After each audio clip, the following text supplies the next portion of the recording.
Hormuz প্রণালী খুলে দিতে ইরানের প্রতি জারি করা চূড়ান্ত সময়সীমা আরও 10 দিন বাড়ানোর ঘোষণা দিয়েছেন মার্কিন প্রেসিডেন্ট ডোনাল্ড ট্রাম্প।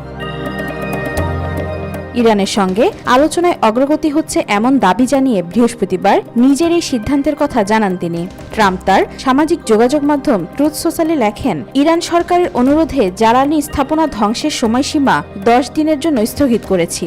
নতুন সময়সীমা 6 এপ্রিল রাত 8টা পর্যন্ত বহাল থাকবে। এর মধ্যেই ইরানকে হরমুজ প্রণালী খুলে দিতে হবে। তার দাবি, ফেক নিউজের প্রচারণা সত্ত্বেও আলোচনায় অগ্রগতি হচ্ছে। এদিকে ফক্স নিউজকে ট্রাম্প জানান, ইরান 7 দিনের সময় চাইলে তিনি 10 দিন দিয়েছেন। পরিস্থিতি নিয়ে মন্তব্য করতে গিয়ে তিনি আরও বলেন, এক অর্থে আমরা ইতিমধ্যে জিতে গেছি।